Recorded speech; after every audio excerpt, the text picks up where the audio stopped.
Bonjour à tous, je suis Gaëlle, alias Miss Spirit, et je vous souhaite la bienvenue dans ce 13e épisode de mon podcast Tricot Crochet. J'ai des trucs à montrer.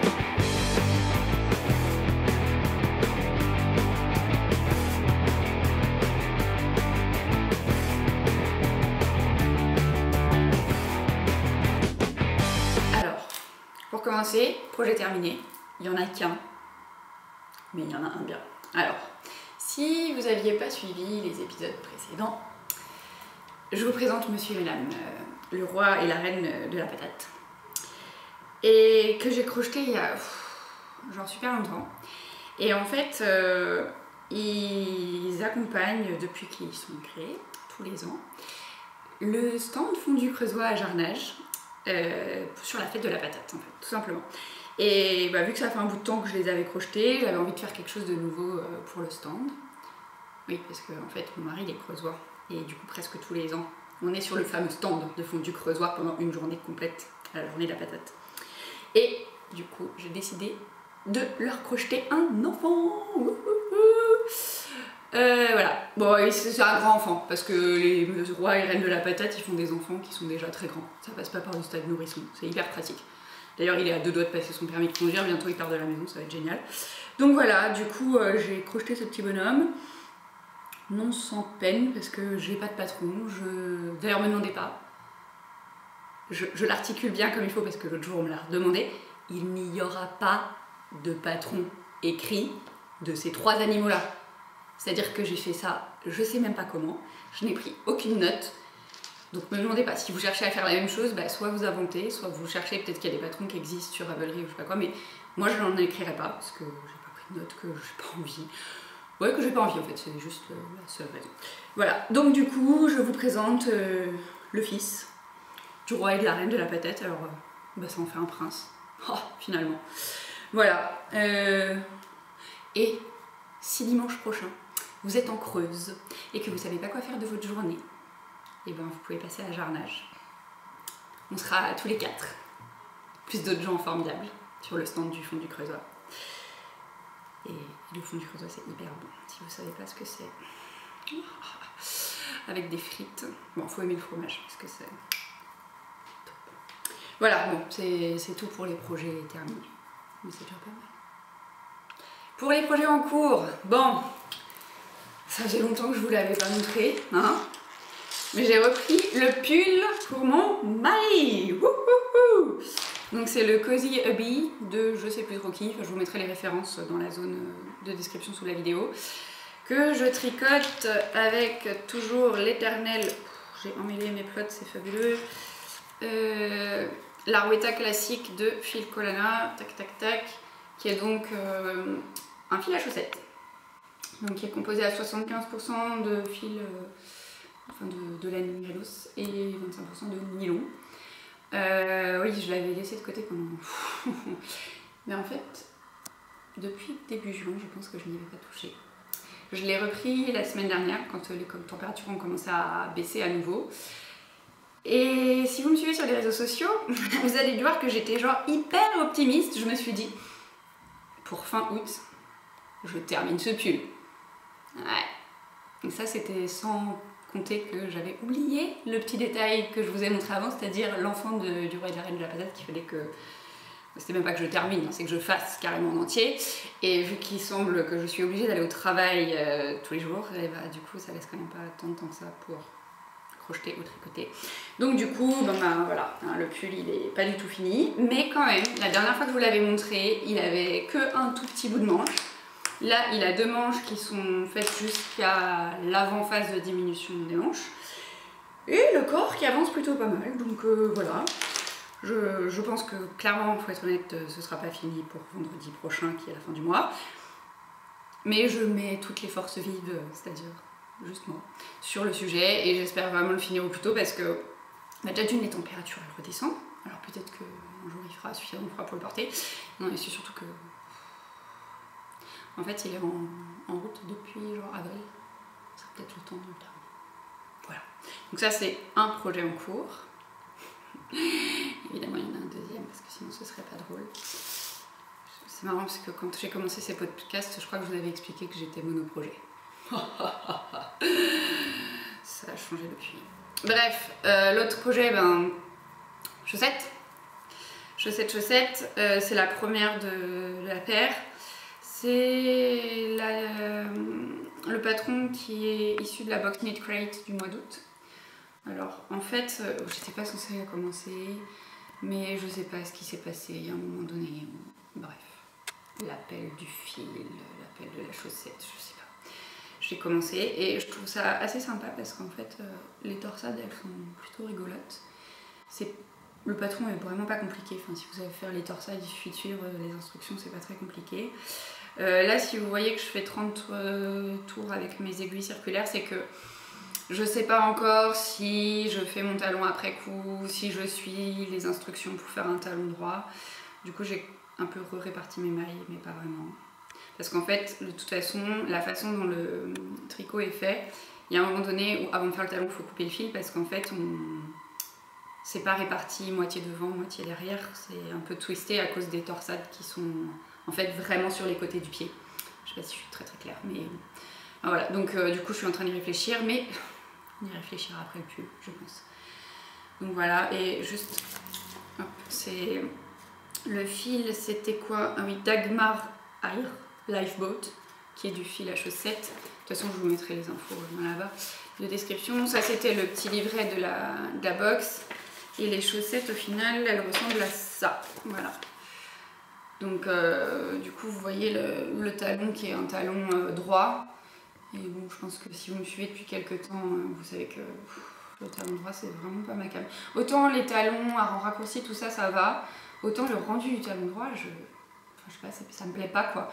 Donc, je vous avais dit, je crois que c'était le podcast précédent, quand je vous avais parlé que j'avais pas encore commencé ça, que je me dirais, bah non, fais vraiment le talon droit parce que ça va avec le dessin, en fait, qui est sur les chaussettes.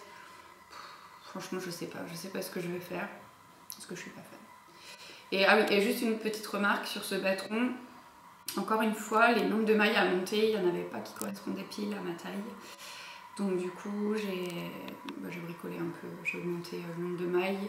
Mais bon, vu que les torsades, elles sont vraiment sur les côtés, j'ai pu augmenter assez facilement le nombre de mailles pour respecter le schéma et que ça tombe correctement. Donc ça aussi, il faut que je recalcule un peu du coup par rapport aux talons. Enfin, bref. Voilà, donc ça, ce sont les deux projets en cours. Et vraiment, mon but, c'est d'essayer d'être à nouveau monoprojet et d'arrêter de papillonner dans tous les sens pour ne rien finir. Ou en tous les cas, laisser depuis genre le mois de mai ce truc en cours. Voilà, pour les projets. Pour les projets à venir, ben, j'ai rien. J'ai rien du tout parce que je me concentre sur ce qu'il faut que je finisse. Après, je sais que j'ai des amis qui attendent des bébés, donc je pense qu'on va avoir un petit retour des couvertures. Donc d'ailleurs, si vous avez des idées de patrons, j'en ai tricoté quand même pas mal ces dernières années, mais je suis toujours preneuse de nouvelles choses, donc n'hésitez pas. Et on va passer maintenant à la partie questions. Alors pour les questions, j'ai récolté toutes les questions que vous m'aviez posées sur Instagram. Et alors, elles sont dans l'ordre où vous me les avez envoyées, hein. Il n'y a pas trop de regroupement, il n'y a pas vraiment de logique, je pense non plus, mais bon. Donc la première, c'est: penses-tu faire une vidéo démo de la technique du tricot mosaïque? Donc ça fait référence à un livre que je vous avais présenté au mois de juin. Si vous n'aviez pas suivi, je vous remettrai le lien vers la vidéo et vers le livre qui est des éditions Un dimanche après-midi.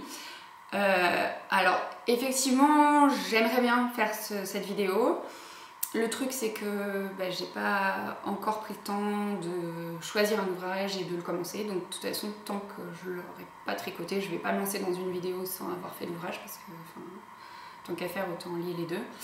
Par contre, il me semble, si je ne me trompe pas, que sur la chaîne YouTube de Un dimanche après-midi, qui est donc la maison d'édition qui édite l'ouvrage sur les châles en tricot mosaïque, il y a des vidéos qui expliquent la technique, donc peut-être que ça devrait vous suffire, je sais pas, faudra les regarder. En tous les cas, je vous remettrai les références du livre si ça vous intéresse. Alors la question suivante, c'est: tu tricotes depuis quel âge? Alors juste, le jeu des questions-réponses, il dure depuis déjà, c'est le 3e épisode. Il y a aussi une FAQ sur mon blog. Donc ce qu'on va faire, c'est que quand vous me posez des questions auxquelles j'ai déjà répondu, je les remettrai pas dans la liste, parce que là par exemple, tu tricotes depuis quel âge? Je pense que c'est la première question sur la FAQ du blog. La réponse est depuis que je suis toute petite, mais je vous laisserai relire les trucs parce que si vous me reposez à chaque fois les mêmes questions, on va tourner en rond en fait. C'est pas... Je pense que ça va vite vous lasser. Voilà, donc on va passer à la question suivante. Alors, quelle est la taille de ta liste de projets que tu aimerais faire? Bon, bah du coup, en fait, finalement, j'avais un peu oublié cette question, mais donc j'y ai répondu dans la rubrique de mes futurs projets. La liste, elle est à 0. Parce qu'en fait, pour l'instant, autant il y a des fois, je sais un peu ce que je veux faire, enfin, que j'anticipe un peu ce que je vais vouloir tricoter ou crocheter parce que j'ai eu un coup de cœur sur un modèle ou un truc comme ça, ou juste un besoin. Là, je vous cache pas que j'ai vraiment aucune idée. En ce moment, la liste, elle est à 0 et depuis un sacré bout de temps. Bah déjà, d'une part, parce que vu que je reçois les box de tricot de chaussettes tous les mois, je sais que j'aurai déjà au moins ça comme projet. Donc, du coup, je me pose pas trop la question pour la suite. Quand il y a eu les pulls, bah, je savais que mon mari voulait un pull, mon père voulait un pull, donc c'était sur la liste. Après, le reste, j'avoue que j'ai jamais vraiment de liste avec... genre dès que je vois un patron qui me plaît, parce que dans Ravelry on a ce queue là, cette page qui permet de lister tout ce qu'on voudrait faire. Et bah moi, je crois qu'on peut aller regarder maintenant les vidéos. Voilà. Alors la question suivante, c'est quelle est ta démarche dans la création d'un patron? Alors, je voudrais dire que j'ai pas de démarche. Non, en fait, c'est hyper variable. Ça dépend de ce que je fais, ça dépend si c'est un châle, ça dépend si c'est des chaussettes. C'est très très variable. Du coup, je peux peut-être vous parler juste du dernier patron que j'ai tricoté, enfin que j'ai créé, pardon, et donc tricoté. C'est un patron qui... Moi, je vais vous le dire maintenant parce que de toute façon, il sort la semaine prochaine. Donc je pense que je vais vous révéler 3 trucs, je vous montrerai rien, mais je vais vous révéler ça. En fait, c'est un patron qui va être vendu au profit de Les Chevaux Solidaires et qui a été fait en partenariat avec une personne qui teint Célène. Si vous avez suivi sur les réseaux sociaux, je pense que vous savez qui c'est. Et là, du coup, pour le patron, bah, en fait, je suis partie des fils que Nathalie avait teints. Et elle était partie sur une idée de faire la pointe, le talon et le bord au niveau du mollet de la chaussette d'une couleur qui contraste avec le reste de l'ouvrage. Et donc ça, c'était son idée à elle de départ. Et du coup, moi, je suis partie là-dessus pour créer un patron. Je voulais quelque chose qui soit relativement simple et accessible au plus grand nombre. Donc je suis pas partie sur des délires de points hyper complexes avec 300 techniques et compagnie. Et par contre, vu que j'aime quand même qu'il y ait un minimum de challenge, j'ai mis 2-3 petites techniques mais qui sont assez simples à acquérir. Et donc pour ce patron-là, c'était ça la démarche. Mais après, c'est hyper variable. Il y a des fois, juste je flash sur un point et je me dis « Ah, je pourrais peut-être le retravailler et faire autrement et partir sur quelque chose. » Enfin, honnêtement, il n'y a aucune règle préétablie et c'est à mon image, c'est-à-dire souvent en freestyle. C'est-à-dire que je pars sur un truc, je rebricole, je redéfais, je refais et puis jusqu'à temps que le résultat me plaise ou qu'il plaise à mon entourage parce qu'en général, je demande l'avis des autres parce que juste avoir mon avis à moi, c'est pas toujours très représentatif et je trouve ça toujours intéressant d'échanger avec d'autres personnes pour savoir si ça pourrait plaire. Voilà. Alors, comment fonctionnes-tu pour attaquer un nouvel ouvrage? D'abord la laine, puis le patron, ou l'inverse? Alors, en général, je commence toujours par le patron. Parce que ça fait des années, et même je pense que d'ailleurs, je crois que je ne l'ai jamais fait, d'acheter du fil sans savoir à quoi il va me servir. Donc, normalement, je commence toujours par qu'est-ce que je veux faire? Un pull, un gilet, une couverture, je sais pas quoi, je cherche, je trouve un patron, et en fonction du patron, je vais acheter mon fil. Après, il s'avère que avec le blog, j'ai eu la chance parfois de recevoir des écheveaux, des pelotes, et que du coup j'ai des choses qui sont pas du tout liées à un patron parce que c'est pas moi qui les ai achetées. Et dans ce cas-là, oui, je regarde mon stock et je me dis qu'est-ce que je vais faire de ce truc? Et du coup, j'essaye de trouver un patron qui ira avec le fil. Mais cette démarche-là, elle est assez rare. Voilà. Quel sentiment te procure le tricot?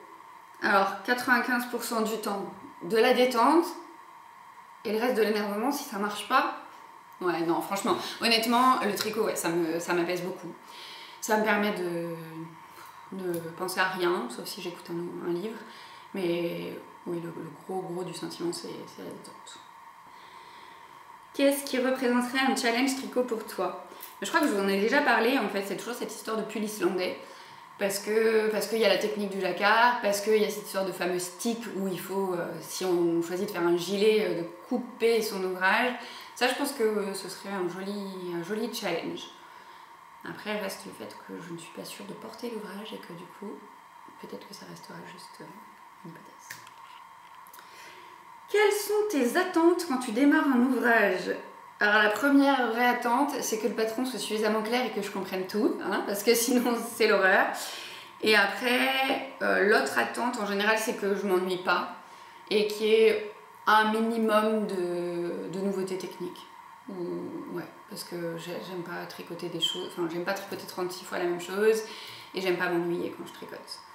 Donc toujours qu'il y ait un petit défi, même s'il est minimal, parce que c'est bien aussi d'avoir un ouvrage où on peut tricoter au kilomètre devant la télé, ou en papotant avec les copines ou les copains, mais c'est vrai que ouais, un minimum de challenge c'est bien. Alors là, il y a 2 questions qui vont à peu près ensemble, je pense, enfin même 3. Il y a j'ai l'impression que tu tricotes très vite, comment fais-tu? Combien de temps tu mets pour tricoter une chaussette et combien de temps consacres-tu au tricot? Alors, j'ai l'impression que tu tricotes très vite. Alors, ça, je pense que c'est une légende parce que honnêtement, je connais des gens qui tricotent vraiment très vite et moi à côté, je suis Miss Tortue. C'est juste que, et par rapport à la troisième question, je pense que je consacre beaucoup de temps au tricot.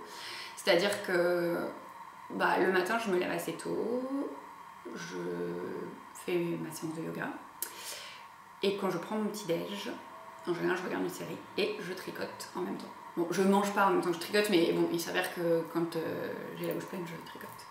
Voilà, comme ça vous savez tout. Donc déjà le matin, je me lève tôt et je passe du temps à tricoter.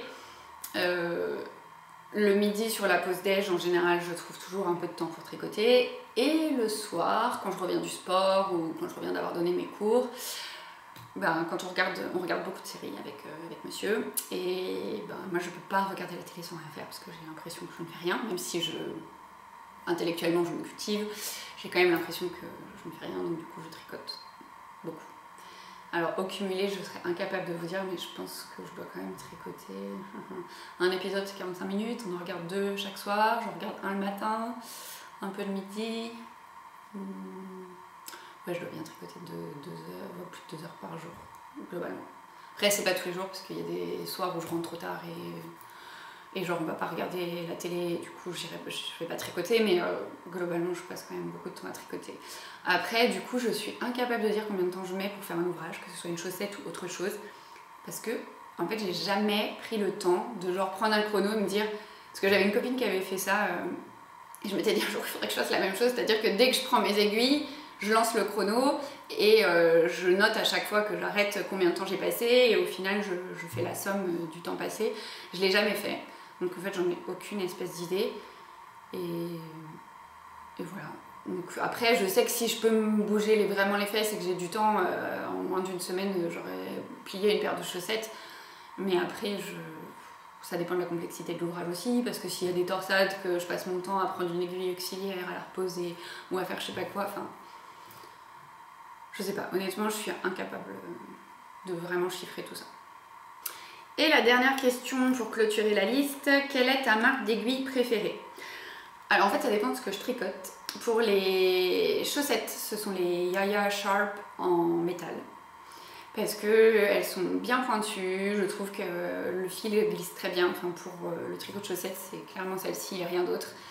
En circulaire, enfin voilà, de toute façon, si vous ne le saviez pas, je n'aime pas les doubles pointes et je n'aime pas non plus les toutes petites aiguilles circulaires. Vous avez votre ouvrage qui tient pile sur la circonférence par rapport à l'aiguille. Moi ça me donne l'écran dans les mains, donc ça c'est Noé, donc c'est Magic Loop, Yaya Sharp, impeccable pour les chaussettes. Après pour les autres ouvrages, genre le pull ici ou les couvertures ou n'importe quoi, j'ai un kit d'aiguilles Knit Pro. Alors pendant très longtemps je les ai adorées, mais là je crois que le kit arrive en fin de vie et en fait j'ai pas mal de soucis avec les pointes qui se sont émoussées parce qu'elles sont en bois, donc elles sont un peu abîmées au bout. Bon, en même temps je pense que ça fait plus de 10 ans que je l'ai, donc il y a un moment donné, bon les loyers service tout ça.